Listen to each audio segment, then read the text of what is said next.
Salut à tous, bienvenue dans l'épisode 6 de Web. Aujourd'hui, on a un invité un peu spécial. C'est quelqu'un que Evan connaissait, Théo Di Paolo, qui a créé Wavecam. Je te laisse te présenter en quelques mots. Bonjour à tous. Du coup, comme tu viens de le dire, je m'appelle Théo Di Paolo. Et pour me résumer, on pourrait dire que je suis à la fois vidéaste, à la fois ingénieur son, à la fois geek, à la fois bricoleur. C'est un peu toutes mes passions réunies. Voilà. Après, comment me résumer, je sais pas trop. C'est vrai que je rebondis direct là-dessus, mais quand tu m'as montré ce que tu bricolais sur les tournages, c'est ouf. D'ailleurs, je mettrai 2-3 photos là de ce que tu nous as montré en rapide au montage, mais t'es vraiment MacGyver du son et de l'image. C'est une dinguerie. C'est un peu que quand on n'a pas les moyens, faut savoir se débrouiller. Donc, faut savoir bricoler, faut savoir réparer des trucs, sortir un fer à souder à la dernière minute, faut savoir se débrouiller, quoi. Non, c'est un truc. Non, franchement, ça, c'est ce qui m'avait étonné avec toi. C'est pas au lycée, t'avais fait un truc pour bouger ta cam avec une manette de play, c'est ça, non? Ouais, après, c'est un truc qui se fait avec les stabilisateurs. C'est ça, tu sais, c'est les DJI. Les Ronin? Les Ronin, ouais. En fait, tu faisais ça et t'avais une appli, tu pouvais connecter ta manette. Donc, ouais, c'était un petit truc que tu pouvais faire facilement comme ça. Ah, ok, je pensais que t'avais fait ton truc toi-même et tout. Je me suis dit, c'est un malade. Non, ça, j'ai rien inventé. Ça, c'est DJI, ça, c'est. Mais non, mais il y a plein d'autres trucs que j'ai pu bricoler, que ce soit ma régie, que ce soit même le setup que j'ai ici qui est vraiment un bricolage de plein de technologies différentes, de la domotique, machin, tout ça, c'est vraiment. Mais non, la manette de play sur le Ronin, c'est. Et du coup, bon, on va commencer je veux dire, on va parler de ton entreprise, Wavecam. Est-ce que tu peux expliquer un petit peu ce que c'est aux gens? Moi, j'aurais dit que c'était une boîte de production, mais peut-être que j'aurais pas les bons mots. Donc, est-ce que tu pourrais l'expliquer pour les spectateurs? Alors, Wavecam, moi, je dirais que c'est un peu une boîte. Pas que de production, parce que je fais pas que de la vidéo dedans. Moi, je dirais que c'est plus une boîte où on crée quelque chose, où on crée des choses, que ce soit musical, que ce soit au niveau de la vidéo, que ce soit même au niveau de l'image, ou même au niveau de projet. C'est pas une boîte qui est dédiée que à faire des projets pour des clients. C'est une boîte aussi où moi j'ai envie d'avancer en créant des projets sur mesure, que ce soit des idées de ma part ou des idées d'amis.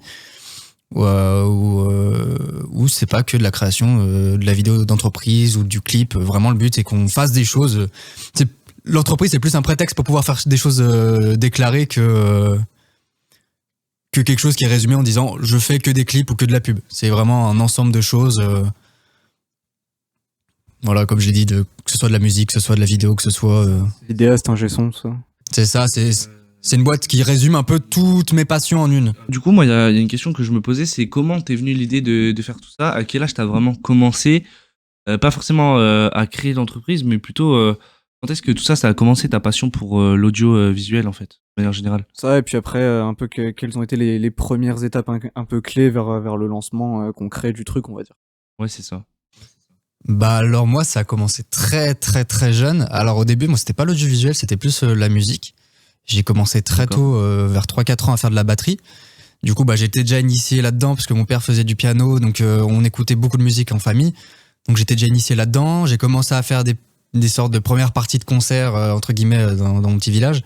Donc j'étais déjà initié à la musique. Puis petit à petit, il y a YouTube qui est arrivé. J'ai commencé à découvrir Cyprien, Squeezie, tout ça, tous les youtubeurs, Norman malheureusement, tous les youtubeurs qui ont commencé à arriver. Et ça, je sais pas, ça fait un truc dans ma tête où je me suis dit putain, on pourrait peut-être mélanger les deux trucs. Donc à la fois d'un côté, j'apprenais à faire de la musique, à faire du piano, de la batterie. Et à la fois, je me disais putain, ça serait trop bien que je devienne comme les youtubeurs. Avec mes amis d'enfance, on a commencé à faire des vidéos comme ça où on faisait des podcasts, le typique podcast sur les profs, tourné avec des vieux caméscopes. Et c'est comme ça que j'ai commencé à m'intéresser à la vidéo. Et après, en fait, je me suis dit, youtubeur, ça m'intéresse pas, je vais faire autre chose. J'ai filmé mes potes au skatepark, j'ai filmé des assos, des matchs de foot, des matchs de basket. Ça a commencé, en fait, c'était plus de la curiosité qu'autre chose. C'était, trop bien, il y a des gens, ils savent faire ça, je vais faire pareil. Et petit à petit, ça a dévié à ce que je m'intéresse à faire des choses pour d'autres gens, à concrètement avoir des clients, entre guillemets, même si j'étais pas payé, donc c'est pas vraiment des clients, mais à créer du contenu adapté à un besoin. Et ouais, ça a commencé comme ça, quoi. Et comment ça en est venu à l'entrepreneuriat? C'est que j'ai commencé à avoir pas mal de clients et que il y a un moment où il faut faire les choses légalement. Donc quand tu commences à toucher un peu de l'argent entre les doigts, bah faut créer une structure, faut faire les choses bien. Et comme mes parents ont aussi leur propre entreprise, bah c'est eux qui m'ont aidé à faire les démarches et à me dire bah faut faire ça. Quand tu commences à faire de l'argent, bah faut te déclarer. Là t'es au début, donc faut commencer par un petit statut. Après faut commencer à changer de statut quand tu commences à gagner de l'argent. En fait, ça est venu assez naturellement et j'ai même pas eu tant de difficultés que ça. C'est ma curiosité plus le fait que mes parents soient aussi entrepreneurs entre guillemets que j'ai pu me lancer là-dedans. Ouais, donc en fait, on va dire, en vrai de vrai, on va dire que t'étais pas fait pour être salarié, en vrai. Genre, quand on regarde ton histoire et tout, si le mec, c'était, genre, l'idée était lancée, genre, parent entrepreneur, t'avais la passion, déjà qui t'animait en toi, donc tu t'es dit, ouais, c'est une série d'événements qui fait que, bah, t'étais obligé d'arriver là, en fait, j'ai l'impression. Ah bah ouais, c'est ça. Mais surtout que j'ai jamais eu à me poser la question de ce que enfin, je me suis jamais concrètement posé la question de ce que j'allais faire plus tard. C'est au fur et à mesure de ma vie, je commençais à faire des trucs et je me disais putain, ça c'est bien, c'est bien aussi, je vais continuer. Et puis au final, ça en est arrivé là, quoi. Au collège, je sais pas, par exemple, je réparais des téléphones et je trouvais ça trop bien. Voilà. Après, j'ai commencé à découvrir les caméras. Enfin, entre temps, je commençais à découvrir les caméras et puis je me suis dit ah mais ça c'est encore mieux, je prends encore plus de plaisir, on peut faire plein de choses avec ça. Puis en fait, ouais, c'est ça. En fait, j'ai toujours fait ce que je voulais, ce que j'aimais surtout. Et en fait, bah, je pense que c'est ce que tout le monde devrait faire un métier qu'il aime. Et je pense que si on est assez curieux et qu'on se donne les moyens, on peut réussir, quoi. Je suis carrément d'accord avec toi. Bah, c'est ce qu'on disait sur plein d'autres podcasts avec Evan. On disait tout le temps que, ouais, voilà, faites ce qui vous plaît. Et voilà, si tu trouves pas de métier, entre guillemets, que t'aimes, que tu voudrais faire, bah crée-le. Bon, Ouais, tu crées le tien un peu. ça paraît très bateau comme phrase, mais vous voyez là, Théo qui est ici avec nous aujourd'hui, bah c'est un peu ce qu'il a fait en fait. Enfin, c'est même carrément ce qu'il a fait, parce que je me permets de créer une ouverture pour le prochain sujet. Dans l'appel, dans la visio qu'on a faite avant de tourner l'épisode, tu nous as un petit peu briefé sur ton entreprise, comment ça marche, etc. Et tu m'as expliqué qu'il y avait une partie voilà, où tu faisais des clients, je dirais plus qui faisaient tourner la structure au niveau financier, je parle. Donc ça, c'était plus la production pour les professionnels et particuliers. Et tu faisais aussi une partie musique, qui est plus ta passion du moment, j'ai envie de dire, et qui est moins lucrative, mais voilà, qui permet de te faire plaisir aussi. C'est ça. Bah, c'est qu'en fait, j'ai deux passions différentes, la musique et l'audiovisuel, qui ont pas du tout les mêmes revenus associés. C'est plus facile de vivre de la vidéo que de vivre de la musique. Encore plus quand dans ta structure, c'est que des artistes qui ont pas une grande notoriété. Du coup, bah, je profite du fait que j'arrive à faire de l'argent avec ma partie vidéo et je la réinvestis du coup dans la partie musique. Que ce soit, là, j'ai ouvert mon studio, que ce soit ABT, un projet, je pense qu'on en parlera plus tard. Mais c'est des projets, dès qu'on commence à toucher dans le milieu de la musique, c'est des milieux qui sont extrêmement compliqués à vivre. Surtout quand t'es pas signé dans un label, encore plus quand t'es pas à Paris, et encore plus quand t'es pas connu. Ouais, de ouf. Et bah surtout quand t'es jeune aussi. Mais après du coup, c'est bien, t'as trouvé l'équilibre un peu parfait. Un compromis. Que tes deux passions, ouais, en fait, tes deux passions finalement se sont retrouvées dans le même cadre. Donc même quand tu faisais de l'audiovisuel un peu purement, tu faisais des clips, donc t'étais toujours dans la musique. Et ce qui fait que t'as pu développer vraiment les deux en même temps, si j'ai bien compris. Et au final, t'as pu créer justement ABT, A Better Tomorrow. Vous voulez aller voir les spectateurs. Ouais, allez voir, hein, on mettra le lien, bien sûr. Bon, je pense qu'il n'y a pas eu besoin de nous pour que ça fasse parler de soi. Mais c'est un projet qui est sympa. En tout cas, moi, je l'ai vu très longtemps après. Evan m'avait envoyé, parce qu'on parlait de toi pour justement t'avoir sur un épisode, et puis il m'avait envoyé les backstage, le making-of et tout. Et j'avais kiffé, du coup, j'ai regardé le vrai truc après. Et j'avais trouvé ça sympa. Donc, ouais, je vous invite à aller voir, c'est vraiment cool. Bah d'ailleurs, en parlant de ABT, est-ce que tu peux nous parler de ce projet? Qu'est-ce que c'était pour les spectateurs? Parce que bah, du coup, là, on en parle, mais ils savent pas trop ce que c'est.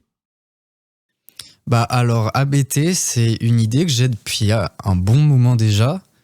Parce que parmi les passions, du coup, l'audiovisuel et la musique, j'ai une passion, c'est le live. Et c'est je sais pas, c'est une façon de faire de la vidéo que je trouve assez, qui me procure un plaisir de fou. Le fait que t'aies pas le droit à l'erreur, le fait que ça soit vraiment quelque chose d'unique à un moment donné. Et du coup, j'ai voulu lier cette passion pour le live avec ma deuxième passion, pour parmi une de mes autres passions, la musique. Donc faire un projet qui lie le live et la musique. Et le concept, c'était de prendre une dizaine d'artistes, les faire performer en direct sous forme de clip. Du coup, en direct, quoi. Faire des clips en direct où les gens, enfin, où les artistes rappent, chantent, font du piano en direct. C'est quelque chose qui a, de ce que j'ai cherché, a jamais été fait. De faire une sorte de festival d'artistes en direct, mais sans public.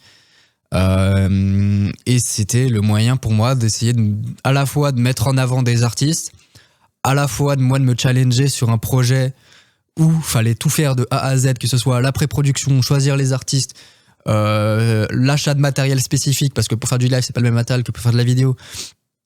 Le choix des équipes techniques, le choix de comment on investit l'argent dans ce projet, et surtout comment on fait quelque chose qui a un résultat potable à la fin, quoi. Et ça, c'était un challenge de fou qui m'a pris un peu plus d'1 an à réaliser. Donc voilà. Ouais, pour ceux qui iront voir, verraient, c'est très très cool. En plus, j'imagine que c'est un peu la première, on va dire, pas une consécration, mais c'est vraiment la première fois où tu as vraiment tous les domaines un peu que tu as masterisé, donc musique, live, vidéo. Au final, là, tout se réunit dans un gros projet qui met en lumière d'autres gens qui ont des envies et qui ont des talents musicaux. Ça, c'est quand même fort, quoi. Et du coup, justement, ça revient avec ce qu'on avait dit avant, c'est que ce projet-là, j'ai pu le faire uniquement parce que j'arrive à vivre du côté de la vidéo. Ce projet-là a coûté presque 10 000 euros. Et pour financer ça, concrètement, le projet n'a pas été rentable. Il n'a rien rapporté. Ça a que coûté. Donc là, c'était vraiment juste un moment de plaisir, un moment où on a pu profiter tous ensemble, que ce soit les artistes, que ce soit les équipes techniques, que ce soit même les personnes à la cuisine, que ce soit tout le monde. Le but, c'était qu'on se fasse tous plaisir autour d'un même projet et que tout le monde puisse apporter sa patte à ce truc. Ouais, du coup, ouais, c'est ce que j'avais cru comprendre. Ça n'avait pas été rentable, malheureusement, mais après, tu savais un petit peu en t'aventurant là-dedans que tu n'allais pas forcément réussir à dégager de la rentabilité, si je me trompe pas. Non, moi j'étais parti pour que ça soit complètement à perte. Moi je m'attendais à avoir aucun revenu. Au début, moi j'avais l'idée, j'avais une idée en tête, c'était d'aller voir des personnes pour sponsoriser ce projet, mais en fait, alors de 1, j'avais pas l'envie que mon live soit un panneau publicitaire avec des logos dans tous les sens. J'avais pas envie qu'il y ait un logo qui tourne en bas à droite pour faire la pub d'une marque qui m'a juste apporté de l'argent. Et puis je trouvais ça plus beau de se dire que ce premier, ça soit fait en indépendant, quoi. Ah, ce alors premier. Peut-être s'il y a des prochains. Ah oui, non, il y en aura d'autres. On a peut-être une exclue, peut-être, sur web. Peut-être que il y a peut-être un deuxième ABT. C'est qu'en fait, là, j'ai des idées en tête, mais qui ne demandent pas 10 000 euros, quoi. Donc, pour les mettre en place, c'est soit faut réussir à négocier, et pour l'instant, j'ai pas envie de me balancer là-dedans, soit, faut. En fait, c'est un projet où il faut te concentrer à fond, et faut avoir vraiment du temps. Là, moi, j'avais mis 1 an pour faire celui-là. Là, ça fait déjà 1 an qu'il est passé bientôt. Et je me suis toujours pas repenché dessus. J'ai pas encore trouvé la motivation pour reprendre 1 an de ma vie quasiment à devoir aller chercher des nouveaux artistes, à essayer de voir s'ils sont motivés, savoir s'ils vont s'impliquer, aller chercher du coup peut-être des sponsors, parce que si je dois sortir peut-être 20 000 euros, je peux pas. Enfin, j'ai pas envie de faire couler mon entreprise pour un projet qui est pas lucratif. Ouais, non, c'est un travail de fou, même que ce soit au niveau de la technique. Devoir réfléchir à quelle caméra on va utiliser, quel système on va utiliser, parce que c'est pas les mêmes systèmes si on va être dehors, si on va être dedans, comment on va proposer les décors aux artistes. Il y a plein de questions à se poser, et là, en fait, il faudrait juste que je fasse un tri dans ma tête avant de me lancer là-dedans. Ouais, je vois. Après, forcément, sur ce genre de projet, c'est pas le genre de truc que tu fais sur un coup de tête ou quoi. C'est genre, comme tu l'as dit, c'est après 1 an pour le premier, donc voilà. En faire un deuxième, je pense que ça prend encore plus de temps pour éviter peut-être de faire des erreurs que nous, on n'a pas vu, mais que toi, tu as vu, tu vois. Tu te dis, ouais, ça, je le ferais peut-être pas de cette façon-là et tout. Et ça me permet de passer sur autre chose. Est-ce que tu as parce qu'on pose la question à chacun de nos invités, et c'est le but du podcast, c'est essayer de renseigner les gens sur l'entrepreneuriat, montrer que voilà, c'est pas si, faut démystifier la chose. Exactement. Donc montrer que c'est accessible à tout le monde et que tout le monde peut le faire. Mais aussi que voilà, parfois on peut se manger un mur. Et c'est là ma question. Est-ce que tu t'es déjà confronté à un échec, une étape où tu t'es limite dit, bah là, j'arriverai pas à passer, quoi? Bah, je pense que ma première fois où je me suis dit là ça va être compliqué, c'est pendant ma terminale où j'avais à la fois c'était l'année où il fallait passer le bac et à la fois c'était ma première vraie année en tant qu'entrepreneur. Et du coup, c'était compliqué de allier le fait de faire plein de projets, que ce soit pour des grosses entreprises ou même pour des particuliers. C'est compliqué en fait de gérer son année scolaire, sa vie perso et en même temps son travail, parce qu'en fait du coup c'était concrètement un travail. Et d'autant plus c'était compliqué pour moi parce que j'étais à l'internat, donc il fallait trouver des solutions de pouvoir travailler sans avoir concrètement une connexion internet correcte, pouvoir travailler avec un ordi portable qui a du mal à supporter les 300 gigas qu'il faut pour faire une vidéo. En fait, fallait pouvoir gérer son temps, mais c'était giga compliqué. Je sortais du lycée à 17h30, je devais être à l'internat pour aller bosser. Du coup, je mangeais quasiment pas le soir. Je me couchais à 3h du matin pour attaquer à 8h le lendemain, quoi.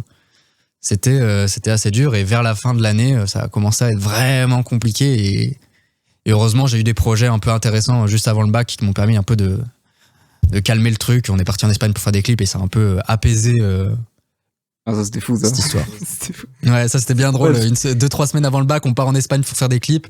Ça c'était bien drôle. Pendant que nous on était en pleine révision pour le bac de philo, il tourne un clip. Et même là je peux en témoigner parce que du coup j'étais entre guillemets là, pas tout le temps, mais ouais. C'est vrai qu'il y a beaucoup de moments où nous quand on était donc soit en train de faire un cours, soit en train de, je sais pas, faire un exercice, un truc comme ça, ou juste de glander dans les couloirs.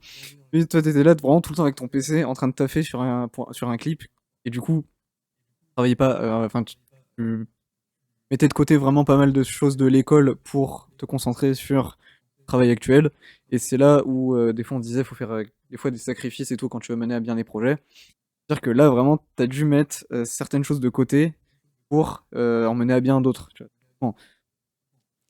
C'est ça. Et puis de toute façon, pour moi, quand tu commences à te lancer dans des projets comme ça, faut forcément à un moment mettre quelque chose de côté si tu veux que ta vie professionnelle fonctionne. Et moi, j'avais fait le choix de mettre un peu de côté l'école. Pour dire, pendant les cours d'audiovisuel, moi, au lieu d'écouter, je travaillais. Pendant mes cours de sciences de l'ingénieur, au lieu de faire du SolidWorks, je faisais du Vegas Pro ou du DaVinci. Vraiment, les cours, j'y allais, mais parce que fallait juste que j'y aille, quoi. J'y allais pas pour apprendre, j'y allais parce que fallait juste que ça soit marqué présent sur Pronote, quoi.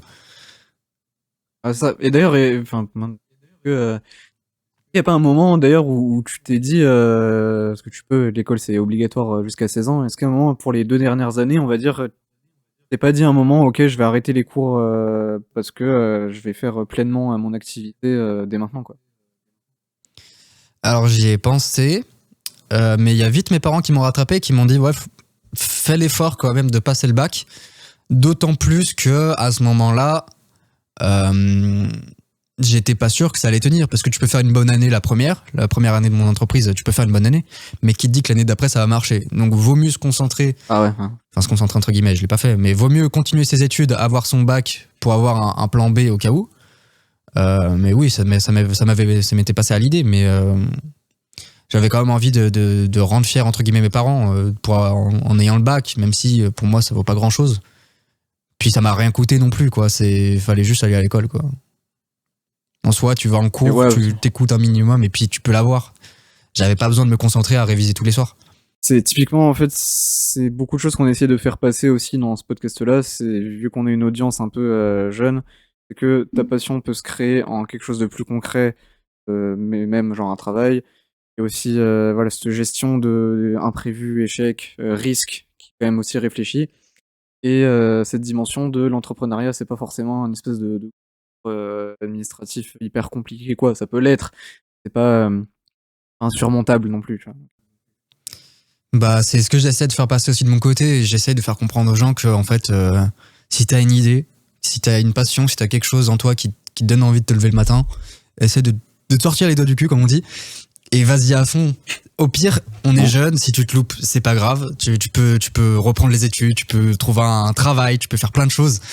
Et pour moi, l'échec, c'est juste le meilleur moyen d'apprendre. ABT en est la preuve. Moi, le résultat, j'en suis pas entièrement satisfait. Et c'est pas grave, c'est pas pour ça que je vais arrêter de faire ce projet. Pour moi, justement, l'entrepreneuriat, c'est faire des choses bien, se louper, c'est le jeu. Sinon, ce serait trop facile. Hein. Sinon, tout le monde ferait ça. Et il faut bien qu'il y ait des points négatifs à vivre de sa passion, quoi. Ouais, bah là, alors là, franchement, je peux que être d'accord avec toi parce que c'est un message qu'on a fait passer sur l'un des épisodes où on est que deux. Ce que j'expliquais, c'est que voilà, si vous voulez commencer à entreprendre, faites-le le plus tôt possible parce que vous avez encore ce matelas derrière qui est papa, maman ou juste une sécurité quelconque. Même si c'est pas papa, maman, ça peut être autre chose. Mais vous avez une sécurité en tout cas du moment que vous n'êtes pas genre, vous habitez pas seul, etc. À partir du moment où vous payez un loyer, etc., ça, je pense que tu pourras nous le dire, ça devient un peu plus compliqué et ça me permet d'amener un autre sujet parce que tu as tes propres locaux. Et donc j'aimerais savoir, enfin, juste te poser la question, est-ce que ça t'a vraiment, parce que souvent, il y a cette étape-là aussi quand tu es entrepreneur, t'es entrepreneur depuis chez toi et puis tu peux bosser comme ça. Il y a un moment clé, une étape clé, j'ai envie de dire, où tu vas passer à un step supérieur, où tu vas devoir acheter des locaux ou louer des locaux, chose que tu fais. Est-ce que tu peux expliquer ça? Est-ce que ça s'est fait naturellement pour toi ou ça a été un truc, genre c'était un must? Alors, ça a été un gros changement, justement, d'avoir des locaux. Ça m'a permis de séparer la vie perso et le travail. Après, moi, je suis allé encore plus loin, c'est-à-dire que, en fait, maintenant, je vais plus chez moi à part pour dormir. Je passe concrètement tout mon temps dans mes bureaux, que ce soit pour manger, que ce soit pour travailler, que ce soit même pour regarder des films, écouter de la musique. Ça a été un gain que ce soit de productivité et aussi de confort. Là, par exemple, quand tu fais de la musique, t'as besoin de pouvoir mettre que ce soit la musique à fond, pouvoir, par exemple, faire de la batterie. Quand t'es chez toi, qu'il y a tes parents ou tes frères et sœurs qui sont là, tu vas pas faire de la batterie à 4h du matin parce que tel rappeur veut de la batterie sur son son. Là, maintenant, je peux faire concrètement ce que je veux. Il n'y a pas de voisins. Je peux, pareil, adapter mes locaux par rapport aux besoins que j'ai. Avant, j'avais juste un bureau qui permettait de faire du montage et de la post-prod avec les clients, ce qui est déjà génial. Maintenant, j'ai un studio, j'ai un local pour stocker le matériel qui est surveillé. C'est vraiment un changement, mais c'est à la fois un risque aussi, parce que du coup, tu te retrouves avec un loyer. Tu te retrouves avec un espace qu'il faut entretenir, parce que si tu fais pas le ménage, que tu fais pas ça, ça peut, je sais pas, ça peut pourrir. Enfin, je sais pas, moi j'en prends soin, donc ça va. Mais ça devient un peu une responsabilité que t'as. Dès que tu commences à avoir des locaux, c'est à la fois que tu commences à grandir, mais à la fois des risques que tu prends. Mais pour moi, c'est un gros plus que t'as quand t'es entrepreneur, d'avoir quelque chose qui te sépare de ta vie privée. C'est vraiment un grand plus. Bah ouais, c'est ce que tu disais. Bah oui, c'est sûr.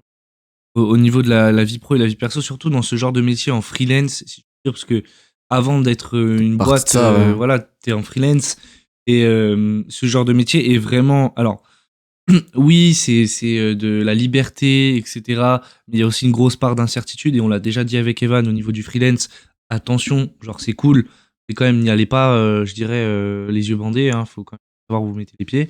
Tout dans notre domaine qui est plus artistique qu'autre chose, on va dire, et où même si la demande est croissante, en fonction de la région où t'as pas forcément tant de demandes que ça peut arriver, mais c'est pas tout le temps, donc jamais trop de quoi demain est fait, contrairement à si t'as ton entreprise de plomberie où là t'es à peu près sûr que ça va aller, quoi. Voilà, exactement. Et du coup, bah, je me disais, tu disais la dernière fois, maintenant, l'entreprise, enfin, je termine sur les freelances, du coup, ce genre de métier, notamment dans l'audiovisuel, a tendance à être très invasif dans votre vie perso parce que vous pouvez bosser de chez vous, en fait. À partir du moment où vous avez votre PC, votre outil de travail avec vous, et généralement, bah, vu que vous aimez bien ce que vous faites dans ce corps de métier, enfin, c'est la base, hein, c'est pour la passion, 3/4 des gens qui font passion. Donc forcément, ils ont pas, je dirais, de limite à bosser de chez eux, alors qu'en fait, il faudrait, parce que c'est comme ça qu'on finit d'écouter de certaines choses. Je pense que c'est une bonne chose que tu as souligné là. Et du coup, tu disais aussi la dernière fois, c'est un poids, parce que l'entreprise, pour juste fonctionner normalement, tourner normalement, elle te prend un SMIC, c'est ça? Elle prend un peu moins, hein, elle prend un peu moins, mais quand même, je crois, elle prend 800 balles par mois, un truc dans le genre. Mais, Ouais, voilà, mais oui, c'est un poids, mais c'est aussi le revers de la médaille, entre guillemets, j'ai envie de dire, c'est que pour pouvoir vivre de sa passion, il faut aussi avoir une pression sur les épaules. Et puis c'est normal en fait. Faut payer le comptable, faut payer le loyer, faut payer tous les abonnements des logiciels, faut payer les assurances, faut payer vraiment tout ce qu'il y a. Mais c'est aussi de la sécurité parce qu'en fait, ces 800 € que je paye tous les mois, c'est aussi une garantie de me dire que j'ai du confort pour travailler avec les locaux, j'ai des assurances qui protègent les locaux et le matériel. C'est aussi du confort. Je pourrais ne pas avoir tout ça et justement me retrouver à juste payer peut-être le comptable et l'URSSAF. Mais c'est aussi du confort. Là, je peux casser une caméra et être un peu près serein en me disant que l'assurance va pouvoir couvrir les frais. Ouais, donc ouais, c'est quand même un certain confort pour toi d'être d'avoir comment dirais-je, d'avoir tous ces plus, tous ces step-up, cet upgrade. Si je parle un peu grosse là, mais c'est une upgrade en fait. Mais ça te permet quand même d'être plus à l'aise d'un côté. Alors certes, c'est un poids entre guillemets financier, mais comme tu le disais, 800 € ça va encore. Et ça te permet de dormir entre guillemets sur tes deux oreilles. Alors vu qu'on est sur un domaine artistique comme on disait, je voulais te demander si t'avais des créateurs qui t'avaient inspiré. Alors mes inspirations, alors moi c'est vraiment pas le cinéma, c'est vraiment le milieu du clip où j'ai vraiment des réalisateurs qui m'ont inspiré même depuis petit, enfin inspiré entre guillemets, mais qui m'ont donné surtout envie de faire de la vidéo. Les premiers, moi je dirais que c'était Ludoc, Théodore Bonnet. Ludoc, c'est celui qui réalisait le studio Bagel avant. C'est celui qui a un peu entre guillemets réalisé les vidéos des premiers youtubeurs. Théodore Bonnet, maintenant c'est le réalisateur de Squeezie, c'est celui qui s'occupe de faire toutes les grosses productions. Et après niveau clip, alors ça fait longtemps qu'ils n'ont pas sorti de clip, j'aimerais bien savoir pourquoi, si jamais ils voient le podcast, j'aimerais bien avoir une réponse et avoir des nouvelles. C'est Adrien Lagier et Ousmane Lee, ils ont fait des clips pour Leto, pour Alsan, pour plein de rappeurs. Et ils ont toujours cherché à faire des choses uniques, à essayer de créer des nouvelles choses, et surtout avec peu de moyens.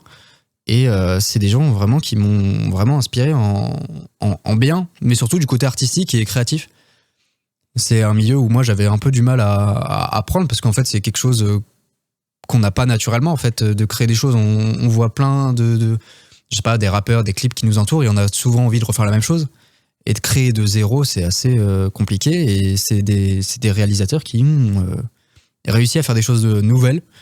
Et du coup, je trouve c'est eux qui m'ont vraiment donné envie de me lancer là-dedans. Du coup, moi, je pensais notamment quand tu parles de que t'aimais bien ce côté en live, etc. Ouais. Moi, je me posais la question parce que je connais pas tous les métiers entre guillemets, mais par exemple pour un clip, admettons, est-ce que t'en fais toujours déjà? Ça, c'est ma première question parce que t'as Ouais. commencé avec ça, mais est-ce que t'en fais toujours? Ouais, t'en as fait beaucoup au début. T'en fais toujours Ouais, comme avant, mais un clip, quelle est ta petite signature dans ton clip? Toi, je sais que tu t'adaptes à la demande du client, forcément, mais ouais. t'as forcément tes choses à toi. Tu te dis, ouais, moi, je le ferais plus comme ça, tout ça, tu vois. Et puis même peut-être plus largement, c'était quoi un peu le processus type un peu derrière aussi. Ouais, quand tu fais un clip, comment ça se passe en fait? Alors, pour reprendre au début, alors maintenant, aujourd'hui, je fais beaucoup moins de clips qu'avant parce que je me suis mis la contrainte. C'est quelque chose qui m'énervait, c'était de faire des clips, entre guillemets, de rappeurs en bas des cités. Ça m'a saoulé de faire des clips, alors j'en ai pas fait beaucoup des comme ça, mais ça m'a saoulé de voir de plus en plus de clips où ça tournait en bas du bâtiment, où ça mettait en avant de la drogue et des armes. Alors déjà, pour moi, je trouve ça nul, en fait, de mettre en avant cette vie, parce que les 3/4 des gens qui la montrent ne la vivent même pas, cette vie-là. Donc je trouve ça nul de mentir là-dessus, et encore plus de mettre en avant des choses qui font du mal à l'être humain, quoi, que ce soit les armes ou la drogue ou l'alcool. Je trouve ça en fait nullissime de mettre en avant des drogues littéralement. Donc tous les artistes qui venaient me voir qui me disent ouais, j'ai envie de clipper en bas du bat et j'ai envie qu'on voie un pétard, j'ai envie qu'on voie ça, je disais non, genre non, je ferai pas, va voir quelqu'un d'autre, je le ferai pas. Du coup moi aujourd'hui je suis parti du principe où je veux faire juste des clips qui sont jolis, qui racontent une histoire. Alors je vais pas dire qu'ils prennent la paix parce que ce serait trop facile de dire ça, mais des clips qui justement ne prennent pas la haine. Des clips où tu te dis ah, ils se seront fait chier, là on a fait un clip, on allait à la montagne à 4h du matin pour filmer le lever du soleil avec les nuages en bord de montagne. Ça c'est des clips qu'on n'a pas vu beaucoup, enfin c'est des scénarios des trucs qu'on n'a pas vu beaucoup, enfin d'ailleurs que même moi j'ai jamais vu. Et pourtant c'est pas si compliqué que ça, hein. C'est juste de la détermination, faut se lever tôt, prendre une caméra et puis voilà. Et pour expliquer moi comment je fonctionne, alors aujourd'hui je fais quasiment que des clips avec des sons que moi j'ai produits, enregistrés, mixés. Donc au début on discute avec l'artiste déjà quand il l'enregistre, c'est qu'il a une idée en tête, une sorte de scénario en tête.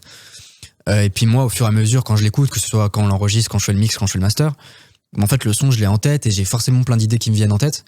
Donc moi je les note sur l'application Notes de l'iPhone. Je note plein d'idées qui me viennent en tête sur ce son-là.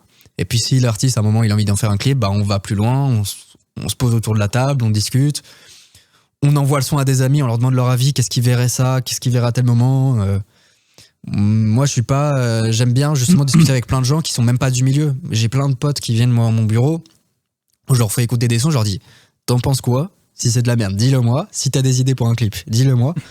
Ça permet aussi d'avoir des avis qui sont pas forcément cinéphiles entre guillemets. C'est des personnes qui ont pas au cinéma tous les jours, qui ont presque rien à foutre de la vidéo, mais qui du coup tu peux avoir des points de vue que t'aurais jamais pu avoir.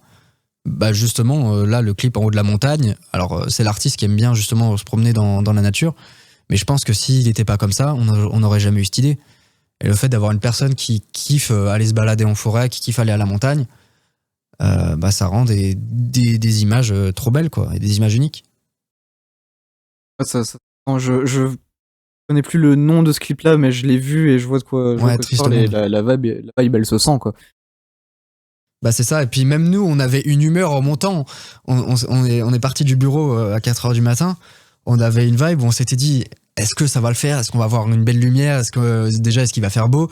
C'était, on kiffait, on y allait. Ah, il On pleut, y allait merde. Ouais, bah je pense qu'on l'aurait tourné quand même. Ça aurait été un peu, bah, ça aurait été stylé parce que le clip, enfin le son s'appelle Triste Monde, donc ça aurait pu faire un lien limite. Mais en fait, on est parti entre potes. Concrètement, Liongo, c'est plus un ami qu'un artiste.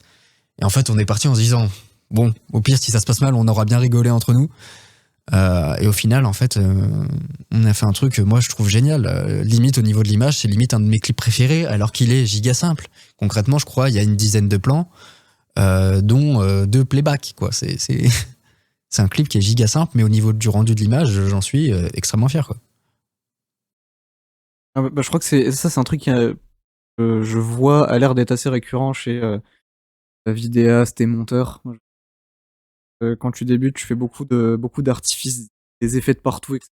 pour essayer de donner un style. En fait, plus ça va, et plus en général, les gens se remettent à faire quelque chose de simple, mais très très bien fait. Tu vois, typiquement, un plan posé, au lieu de faire 12 000 mouvements avec 12 000 effets par-dessus, et un truc simple, mais qui a une composition beaucoup plus léchée et plus significative. C'est ça. Bah moi au début c'est ce que je faisais beaucoup, je faisais énormément de clips où t'avais des effets spéciaux, j'ai fait des clips où les mecs, il y a 0 figurant, du coup tu te retrouves à dupliquer l'artiste 50 fois dans le plan, où il a envie de te tuer avec une hache, du coup tu dois faire un mouvement avec ton Ronin pour pouvoir le dupliquer, mais en même temps que la caméra elle bouge. Je m'étais retrouvé à faire des trucs mais lunaires, pour qu'au final en fait on aurait fait un plan bien écrit, ça aurait rendu mieux. Là, pour moi, je préfère la composition que j'ai fait sur l'image de Triste Monde que sur des clips qui sont plus disponibles où t'avais 28 000 effets par seconde, ou limite, si tu le mets devant un épileptique, il fait un arrêt cardiaque, quoi. Ouais, non, je vois. Mais du coup, ça m'amène sur un nouveau. Je vais te poser une dernière question et puis après, on changera de sujet, même si ça me passionne les clips. D'ailleurs, petite anecdote que partager là, que j'ai raconté à mon père vendredi en voiture. Je lui ai fait écouter le son Casino de PLK. Je vous invite à l'écouter, il est très bien. Et c'est un son où, en gros, il est pas clippé le son, mais moi, je me suis imaginé un clip et j'aimerais trop. Je pourrais pas, mais j'aimerais trop être avec PLK et lui dire, mec, viens, on fait ça, le clip, il serait ouf. En gros, le son, si vous voulez, il s'appelle Casino. Et en gros, au début, ils se préparent, ils vont à la station-service, ils vont à l'épicerie, ils achètent des flashs, tout ça, ils remplissent, ils mettent de l'essence dans les voitures entre potes, ils sont à 3 voitures. Mais des voitures de merde, tu vois, enfin, genre, tu vois ou pas, c'est des Twingo, tu vois, des petits trucs. Clio 2. Ouais, non, mais c'est la réalité des choses, tu vois. Et après, et en fait, il chante ça, il chante ce qui se passe, mais il est pas clippé le son, donc tu t'imagines tout. Après, l'instru reprend le dessus, il ne chante plus, et après, il reprend dans la voiture au moment où ils arrivent au casino. Ils arrivent au casino, nanan, chacun se sépare, il va à sa machine et tout. Et après, ils repartent en mode ils sont dégoûtés parce qu'ils n'ont pas gagné, mais ils sont quand même contents parce qu'ils ont passé un. Et le son est juste génial. Je t'invite à l'écouter, Théo, et tu me diras ce que t'en penses. Si mon idée elle est pas trop mal, je me suis imaginé un clip de fou. Bah pour moi, si t'as envie de faire un clip, fais-le. Moi, je suis très très fan de Laylo et il y a des gens, ils ont refait un clip qui est jamais sorti de Laylo qui s'appelle Voir le monde brûler et ils l'ont fait mais d'une façon où ça aurait pu être un clip que Laylo aurait pu sortir. Alors qu'ils l'ont fait en indépendant, ils l'ont fait entre eux, c'est des jeunes et le look est trop bien. Et pour moi, si t'as envie de faire un clip sur un son APLK, fais un clip sur un son APLK. Là, les mecs, ils ont pas demandé ni les droits d'auteur ni l'avis à Laylo et ils l'ont fait quand même et le rendu est génial. Ce que j'allais te dire aussi, c'est en fait, si t'as envie, tu fais un espèce de clip, de fan clip. Après, rien ne t'empêche d'aller, je sais pas, genre envoyer un message à quelqu'un en mode mec, on s'est chauffé, on a fait ça pour tel titre, tu lui envoies. Bon, après, il le voit, il le voit pas. Après, on s'en fout. Genre, juste tu le fais parce que t'as envie de le faire. Ouais, donc, c'est ton truc. en fait, j'ai envie de le faire parce que le son me donne tellement une vibe et je m'imagine trop les images. Ça, c'est vraiment ce que je disais à mon père en voiture. Je dis, tu vois, ce son-là, je l'aime bien parce que t'as vu, on a grandi comme ça, tu vois. Genre, on se chauffe un soir, on va au casino. Bon, nous, c'était plus rare, mais tu vois, on pouvait aller à je sais pas où, tu vois, genre à Paname ou à Beauvais ou peu importe, tu vois. Non, mais tu vois ce que je veux dire, c'est La que transition. c'est qu'un peu, c'est le genre de truc entre potes où on s'est toujours chauffé, on prend les voitures des uns et des autres et puis chut, on file, tu vois, les voitures elles sont remplies, tu vois, on passe une bonne soirée et puis c'est marrant, tu vois. Et c'est la vibe du son que je veux retranscrire. Je pense que je vais vraiment le faire. Je sais pas quand, mais sachez qu'il y a vraiment un monde où je fais ce clip et je le poste sur YouTube Ouais, et puis rien de ne nous manière empêche. totalement random. Rien ne nous empêche de le faire parce qu'on a envie de le faire. Et après, imaginons, tu le proposes, tu l'envoies à Pelka comme tu disais. Imagine, il y a un monde où en vrai il te répond, il fait ok, trop bien, viens, on le refait genre en officiel. Avec tu lui. vois. Ouais. Tu vois, Ce c'est serait un truc ouf. qui peut arriver. Bon, c'est peu probable, mais ça peut, tu vois. Bah, sachant que PLK est vraiment genre. Enfin, c'est un mec qui il a la tête sur les épaules et genre. Il sait d'où il vient.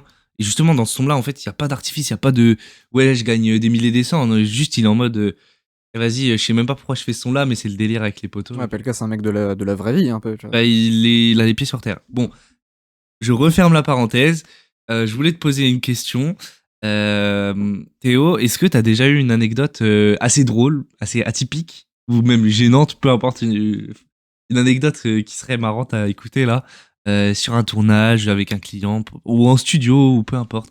La plus drôle qui te soit jamais arrivée, ou la plus gênante, je sais pas, une des deux. Bah je sais pas, en drôle, c'est en drôle, il y a quand on est allé en Espagne justement faire les clips avant mon bac, on a fini, on se baladait dans la rue en train de filmer des plans avec l'artiste. Et à un moment, il y a quelqu'un qui vient nous accoster dans la rue, ils disent ouais, si vous voulez, vous pouvez venir filmer en boîte de nuit. Du coup, je me retrouve à 16 ans avec mon sac à dos de lycéen, ma caméra sur l'épaule, au milieu d'une boîte de nuit, alors que normalement je suis pas censé rentrer, tu vois, je suis mineur, enfin et puis même avec une caméra normalement tu rentres pas en boîte de nuit, puis en jogging aussi parce que voilà. Oui, c'est l'Espagne, mais moi ça m'avait bien fait rire à l'époque de me trouver à 16 ans au milieu en train de faire un clip au milieu d'une boîte de nuit. Après en drôle, c'est un peu mon côté j'oublie des trucs des fois et cet été j'ai tourné un tournage où on a tourné dans un champ et j'ai oublié le rig et complet follow focus dans le champ. Voilà. Je l'ai perdu. Alors, explique ce que c'est pour les gens, parce que même moi, je ne sais pas. Bah, genre, moi j'ai ma caméra, mon gros rig épaule, ma grosse caméra qui vient ici, et j'ai mes poignets pour contrôler mon follow focus. Et à un moment, l'artiste il me demande de faire un plan à la main. Du coup, j'enlève les poignets de devant et je prends la caméra à la main par le haut. Je pose les poignets par terre et je pars. Aucune réflexion en moi de me dire ah j'ai oublié quelque chose. Non. Voilà. Tu les as jamais retrouvés? Je suis retourné au champ le lendemain à 8h, il n'y avait plus rien. Alors qu'on a tourné à 4h du matin, c'est-à-dire il s'est passé 4 ou 5 heures, le truc a disparu. Le truc a disparu. Donc il y a ça qui me fait assez rire.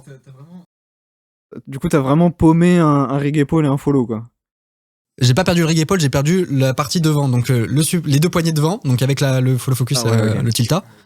Et j'ai perdu le support de l'écran. Donc j'ai pas tout perdu, mais j'ai perdu, je pense, un bon 400 ou 500 balles. Ouais. Bah, je viens d'y penser, c'était sur un clip que j'ai tourné il y a 3-4 ans, où l'artiste, il voulait se mettre au milieu d'un cercle de plein de gens cagoulés. Du coup, moi, je me dis, bon, on n'a pas 10 000 endroits où il y a de la place vers mes locaux. On a vers un terrain de pétanque une sorte de petite montagne, mais vraiment toute petite, genre qui fait 2 mètres de haut, en herbe. Et je me suis dit, bon, c'est sympa, parce que du coup, ça fait qu'on a une perspective où on voit pas le sol, on voit rien. Je trouve ça joli. Du coup, bah, on met, je sais pas, peut-être 20 mecs cagoulés, l'artiste au milieu, moi je fais mon clip et tout. Et il y a mon père qui m'appelle, qui me dit, ouais, c'est toi qui es en train de tourner un clip en bas? Je dis, bah oui. Et parce qu'il me dit, ouais, il y a la police qui m'ont appelé, ils m'ont dit, ouais, ils comprennent pas, il y a 20 gars cagoulés, c'est le bordel à culose, ils savent pas ce qui se passe. Je dis, ouais, non, mais tranquille, on fait un clip. Voilà. Non, c'est moi, les gars. Voilà, moi, ça m'avait fait rire. Mon père a pris mon stress à ma place, il a pris mes responsabilités à ma place. Alors que ils auraient juste pu venir nous voir, tu vois. Enfin, ça se voit. Il y avait, je crois, on était 5 à l'équipe technique, donc ça se voyait, quoi. Il y avait un écran, un écran géant en bord du terrain. Ça se voyait qu'il y avait un clip, quoi. Ouais, en tout cas, c'était bien drôle. Parce que toi, en vrai, t'es à la campagne, donc je pense que les autorisations de tournage, tu les demandes pas toujours. Surtout il y a 4 ans. Pour être honnête, je crois, il y a 4 ans, je crois, j'en avais jamais fait une. Et puis même, je m'étais dit, vas-y, qui va nous faire chier? On est là, il y a 2 grosses caméras. Il y a un écran de 24 pouces au bord du terrain pour qu'on puisse tous voir le rendu. Ils vont pas se dire qu'il y a un attentat ou un truc. Je sais pas. Enfin, moi, je m'étais pas posé la question, tu vois. Je m'étais dit un peu niais. Bon, on veut faire un clip avec des cagoules, on fera un clip avec des cagoules. Si, en anecdote drôle, j'en ai sur ABT. Je viens de réfléchir, mais j'en ai pas mal sur ABT. Le projet dessus. Pour ce live, on avait besoin d'avoir 4 caméras HF, donc sans fil. Donc moi je me dis, bon, c'est un budget, si je prends la location ça me revient quasiment aussi cher que si j'achète le matos. Du coup je me dis, bon, j'achète les kits HF pour le live, je m'y prends 2 mois à l'avance. La veille du truc, je les ai toujours pas reçus. La veille du live, je les ai jamais reçus. Pas de nouvelles, tu claques 1200 €, tu reçois jamais les HF. Et je me retrouve à devoir demander à mon oncle qui passe par Marseille de passer par Lyon pour me récupérer des HF en location pour me les remmener à Chambéry. Donc je me retrouve à payer 1100 € d'achat de matériel pour en plus me retrouver entre les deux. Hein. Ouais, il y a ça, et à devoir repayer de la location pour du matériel que j'ai acheté. Et ça, c'est lunaire. Ou pareil, en anecdote sur le live, alors c'est pas hyper cool, mais j'ai un artiste qui m'avait annulé le matin même, un des 10 artistes. Voilà, à 6h, je me réveille, je ouvre mon bigot, je vois salut Théo, je viendrai pas. Alors il me l'a pas dit comme ça, je vais pas non plus résumer tout le message, mais en gros, à 6h du matin, je me réveille, je vois qu'un mec qui viendra pas, quoi. Je me retrouve avec 9 artistes au lieu de 10, du coup, faut refaire la programmation de la régie. Parce que quasiment tout le mixage était automatique, que ce soit l'autotune et tout, pour chaque artiste, pour chaque musique. Donc je me retrouve à reprogrammer tout. Pareil, il y a l'affichage sur le live en bas gauche, par là. À chaque fois, il y a le nom de l'artiste et sa musique qui apparaissent. Du coup, il faut refaire la programmation parce que c'est pareil, c'était automatique. Donc voilà, donc à 8h du matin, justement, on le voit sur le making-of où je suis de retour à la régie et on me voit programmer à 8h du matin à tout régler. Ça, c'était bien drôle. Ah non. Voilà. Ouais, non mais ça, tu m'avais expliqué les transmetteurs HF fantômes là qui sont jamais revenus. Ouais, non mais ça, je les ai reçus, hein, heureusement, mais je comprends pas. Je me prends à l'avance, tu vois. Ouais, c'est ça, je les reçois après le live, très pratique. Et surtout, je suis quelqu'un qui réfléchit beaucoup et qui m'y prend assez souvent en avance sur les questions de matériel. C'est des trucs où moi vraiment je pense matos, que ce soit quand je dors ou même la journée, je pense matériel. Et quand j'avais prévu ce live, je m'étais dit, bon, je 4 caméras HF, j'ai déjà 3 kits HF dont un qui est pas fiable, Holy Land. Voilà, j'aime pas. Et du coup, je me dis, bon, faut en racheter 2 autres. Voilà, j'aime pas Holy Land. C'est de la merde. Du coup, j'en rachète 2. Et je me dis, bon, j'ai 2 mois, c'est marqué qu'il faut 2 semaines pour être livré. Ça veut dire que j'ai 6 semaines d'avance. Ça devrait le faire. Non. Tranquille. Voilà. Ouais, c'est ça, j'ai nickel. Aussi simple que ça, non. Non. Ouais, non, vraiment, en plus, je les ai appelés, ils m'ont fait, ouais, on devrait recevoir d'ici 1 ou à 4 semaines. Ok, bon, va falloir trouver une autre solution, quoi. Donc j'avais 2 jours, je crois, pour trouver un magasin de location qui avait les HF que je voulais en stock, qui avait pas trop de latence, parce que pour du live, il faut pas beaucoup de latence. À la fois à un prix abordable, parce que sinon le budget du live, il allait faire comme ça. Donc c'était une vraie galère. Ouais, non, mais ouais, j'imagine, surtout sur un event en live. Et en plus, t'avais investi, n'empêche, pas mal d'argent. Enfin, je vais dire une somme colossale, parce que à notre âge, avancer l'équivalent de plus ou moins 10 000 €, les gars, pour moi, je trouve ça énorme. Et on le rappelle, est sur un projet qui avait vocation et qui avait pour choix de ne pas être rentable. Ah voilà, oui, donc, moi c'était quand même. Dès le day one, j'avais aucun objectif à être rentable. Hein. Moi, je l'ai dit à mes parents et même à mes amis. Ce projet, ça sera que de la perte. Ça sera. Ouais. De toute façon, je voyais pas comment j'allais gagner de l'argent parce que j'ai pas l'éligibilité pour avoir de l'argent avec YouTube. Donc, les pubs qui passent devant le live ou devant la rediff, l'argent, je la vois pas. Si, je vais toucher des droits d'auteur sur les musiques des artistes que moi je produis, mais bon, allez, ça va peut-être faire 1000 streams et je vais gagner, allez, peut-être 2 euros. Donc sur 8000, ça va pas faire beaucoup. Et il n'y a pas de sponsor, donc concrètement, allez, j'ai peut-être gagné 2 euros, au grand max. Donc Let's ça go. paye même pas le happy, ça paye même pas la pomme pote pour un artiste, quoi. Bon, du coup, ça m'ouvre le sujet à d'autres choses. Enfin, ça m'ouvre la voie pour d'autres sujets plutôt. Je voulais te demander, parce qu'on en avait déjà parlé hors caméra, mais tu nous avais expliqué que voilà, quand on réussissait, entre guillemets, sur ta vie, c'était un peu chiant au côté administratif en France. Euh, Loin de moi l'envie de faire peur aux gens qui veulent se lancer, mais Ah, c'est justement. vrai que tu avais rencontré 2-3 problèmes au niveau de ta voiture, il me semble. C'était ça qui était un peu drôle. Bah, que ce soit la voiture ou même au tout début, moi c'était avec l'URSSAF où c'était compliqué parce que je voulais me déclarer. On avait commencé à faire les démarches avec mes parents, j'avais je crois 15 ou 16 ans. Et l'URSSAF il disait non, tu ne pourras pas faire cette activité, tu es trop jeune. Donc, chiant quoi, je veux faire les choses bien, je veux payer mes impôts, je veux faire les choses bien. Et l'URSSAF disait non. Donc j'avais pas tellement de choix, soit je devais m'émanciper, soit attendre d'avoir 16 ans ou 18 ans, je me souviens plus exactement quel âge je devais attendre. Mais on était bloqué quoi, alors que bah pourtant je voulais juste faire les choses bien et être payer mes impôts quoi, enfin juste pas avoir de problème avec la justice. Donc c'est le seul problème que j'ai rencontré, mais je crois que maintenant il y a des choses qui ont changé parce que ça fait plus de 4 ou 5 ans que j'étais en micro-entreprise. Donc je crois bien qu'il y a des choses qui ont changé. Donc normalement c'est censé être plus simple. Et puis même là l'avantage c'est que quand vous êtes en micro-entreprise, vous n'avez pas la nécessité d'avoir un comptable. Donc niveau administratif, le plus compliqué c'est juste de se déclarer la première fois, enfin de faire les démarches pour se déclarer. Et après c'est assez simple, t'as juste à aller sur le site de l'URSSAF, sur ton compte de l'URSSAF et de déclarer le chiffre d'affaires que tu fais mensuellement. Alors que moi aujourd'hui je dois m'occuper de tous les papiers avec le comptable, je dois faire des bilans à chaque fois à la fin de l'année.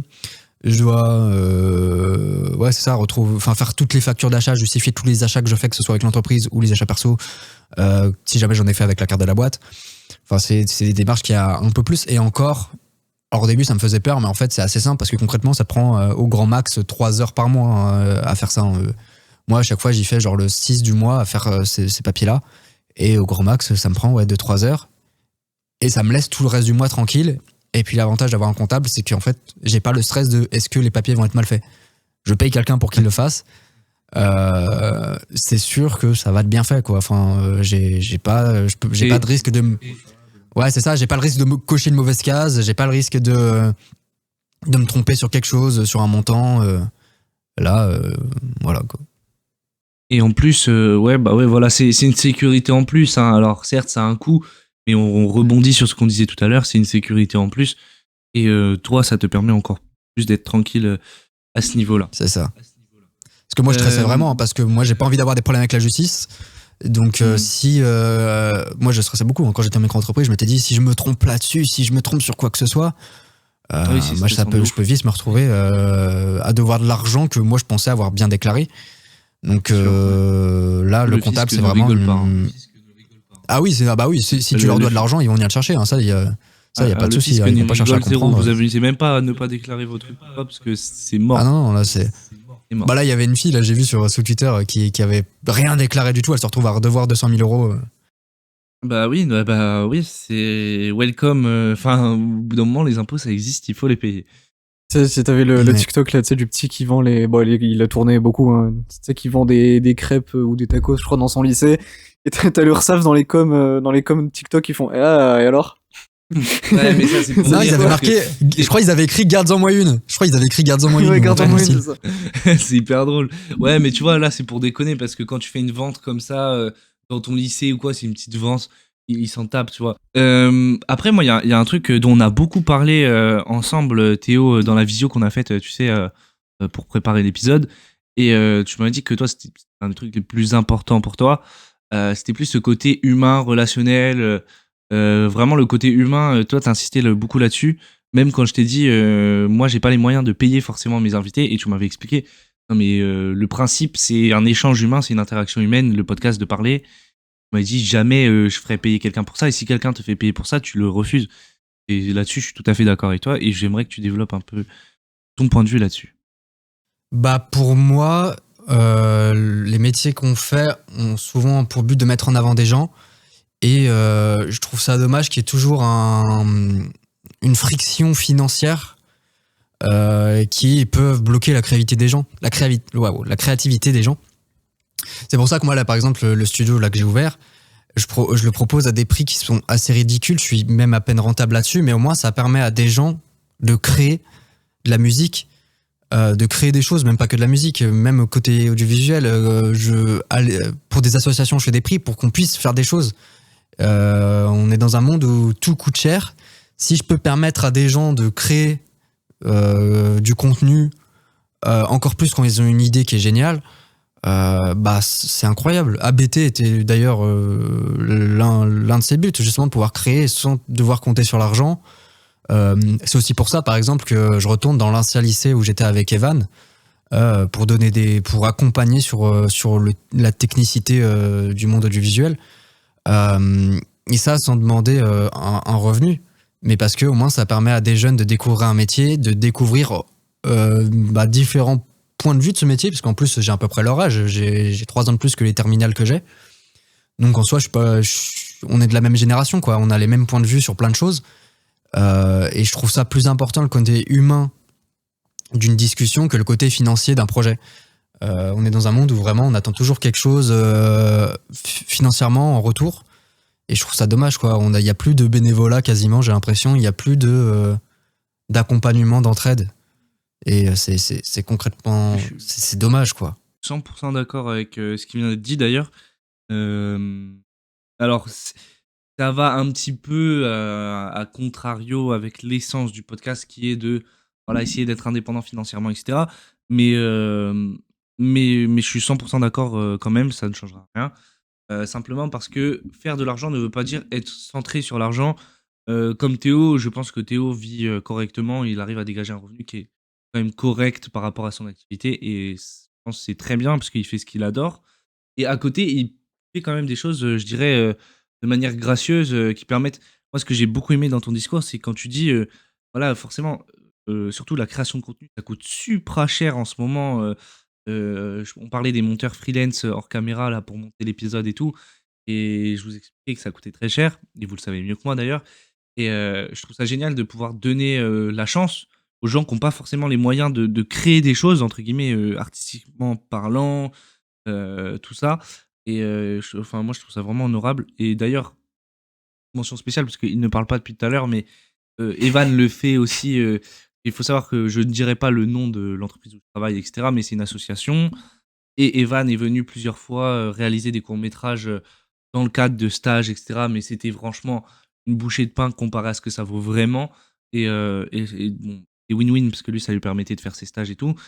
Nous, ça nous permettait d'avoir des courts-métrages qui étaient juste ouf, et qu'on n'aurait peut-être pas pu se permettre parce que le budget com ne le permettait pas, tu vois. Donc voilà, juste, je voulais faire une petite parenthèse humaine, et merci Théo d'avoir rappelé tout ça. Ivan, si t'as peut-être un mot à dire là-dessus, on t'écoute. Ça va aussi un peu avec tout vraiment le domaine de musique, audiovisuel, tout ça, qui a but de créer de la valeur artistique et de la valeur humaine déjà de base. Et tu vois jamais, hormis les gens très très connus, tu vois jamais de musiciens ou de cinéastes ou de vidéastes qui sont vraiment riches de toute façon. Par contre, voilà, il y a toujours ce truc de raconter des histoires humaines, etc. Et si je prends par exemple mon cas spécifiquement, je fais beaucoup de tournages bénévoles. Bon, déjà parce que ça peut un peu créer du réseau, etc. Mais aussi parce que en fait, ça fait juste du bien de participer à un projet, de créer des histoires, et juste simplement de rencontrer des gens et de partager des points de vue sur une même passion. Ça. Trêve de plaisanterie. Théo, moi je voulais te demander si tu as des projets futurs, peut-être avec Wifcam, ou peut-être des choses dont tu voudrais parler qui arrivent prochainement. Alors, prochainement, du coup, au moment où le podcast sera sorti, le studio sera officiellement ouvert. mon studio d'enregistrement, que ce soit pour du rap, enfin pour tout style de musique concrètement. Parce que c'est du coup quelque chose que je faisais un peu en soum jusqu'à aujourd'hui. J'avais une petite cabine et tout. Mais en fait, j'avais envie de rendre ça beaucoup plus professionnel. Du coup, maintenant, j'ai une vraie cabine de 15 mètres carrés avec des vrais micros professionnels, avec des cartes son, des préamplis, des compresseurs en analogique, avec tout ce qu'il faut. Ensuite, qu'est-ce qu'il va y avoir ? Bonne question. Un ABT2, alors peut-être pas tout de suite, mais c'est dans les cartons. Et après, je sais pas. Moi, je fais souvent sur le moment, dès que j'ai une idée, j'y vais.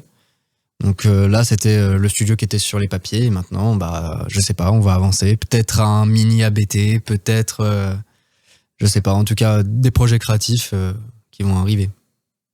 Ok, ça marche. C'est top en tout cas pour ton studio et j'espère on le verra peut-être en 2025 à BT2, peut-être si t'arrives à 2025, ça va être compliqué.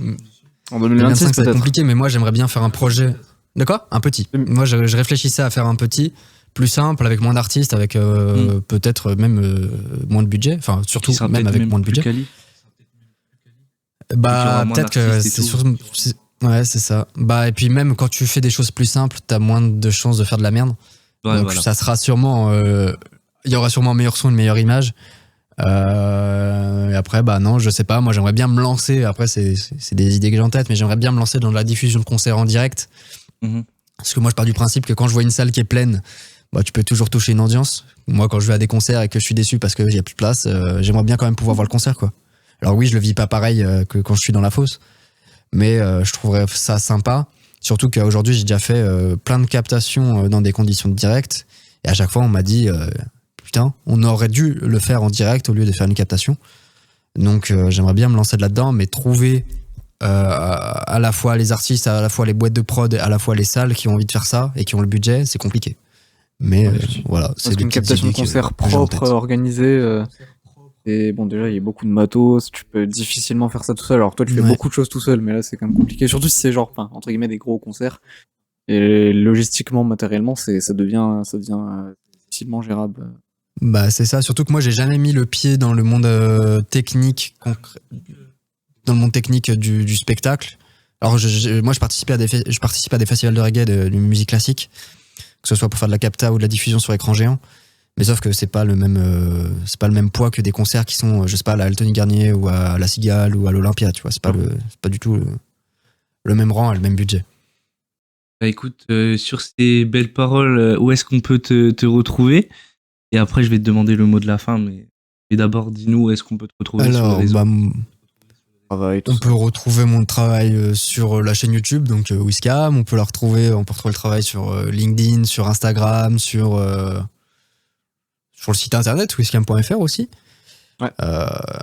Voilà, on peut retrouver un peu tout ce que je fais. Après, il y a plein de projets qui restent en privé quand c'est du corporate, mais surtout les projets publics, on pourra y retrouver sur YouTube, et c'est là-bas aussi qu'on pourra retrouver ABT2. Un jour. Éventuellement. Peut-être, on ne sait pas, ou un autre projet. Éventuellement, peut-être. Je l'espère. Et peut-être qu'on le fera aussi sur Twitch, si jamais j'ai la motive de faire du multi-stream. Ça tuerait. C'est incroyable. Et est-ce que tu aurais un mot dis-toi, de base, je voulais faire le live en même temps. ABT, de base... Ah, pardon. Non, t'inquiète, de base, ABT, moi, je voulais le faire en multi-stream en YouTube, Insta et TikTok. Sauf qu'en fait, faire du multi-stream horizontal plus vertical, ça gâcherait l'ambiance. Puis je m'étais dit, si jamais le son est bon sur le live, est-ce que j'ai vraiment envie que les gens écoutent ce son-là sur TikTok, en vertical, en mono ? Non. Donc j'ai préféré me restreindre à YouTube. Voilà. C'est un choix. Du coup, sur tout ça, on va bientôt se laisser, mais d'abord, j'aimerais te demander si tu as un conseil ou plusieurs conseils, une phrase pour les gens qui voudraient se lancer, qui nous écoutent tout simplement, une phrase que toi t'aimes bien et qui... Alors, j'ai pas forcément de phrase que j'aime bien. Après, moi, ce que j'ai envie de dire aux gens, c'est lancez-vous. Vous avez probablement pas grand-chose à perdre. Vous avez beaucoup à gagner en vous lançant en indépendant. Et moi, ce que j'essaie d'encourager, c'est aux jeunes surtout de s'imposer, de ne pas avoir peur de travailler avec des gens plus vieux que vous. Alors peut-être qu'au début, ça va être compliqué, qu'on va pas vous prendre au sérieux. Mais c'est peut-être à ce moment-là de vous dire que si les gens vous prennent pas au sérieux, c'est peut-être que vous faites quelque chose de bien. Donc lancez-vous et allez-y à fond, quoi. Ok, bah très bien, moi je suis 100% d'accord avec ça. Je prends un petit instant pour vous prévenir que les prochains épisodes arrivent très fort sur Web. Normalement, on devrait collaborer avec We Have Vitamien. Là, je le tease, mais vous verrez, ça va être incroyable. On va faire ça en bien avec les deux gars qui gèrent Insane. Après, on va sûrement travailler avec des personnes plutôt importantes d'Amiens. Je croise les doigts. Si ça passe bien, on va pouvoir bosser avec eux et ce serait insane. En tout cas, merci Théo, merci à Wifcam et on espère à BT2 dans pas longtemps. Voilà, on va pouvoir proposer encore plus de profils variés, différents, de gens qui fait de beaux projets différents. Ça va être cool. Allez, ciao tout le monde et à bientôt.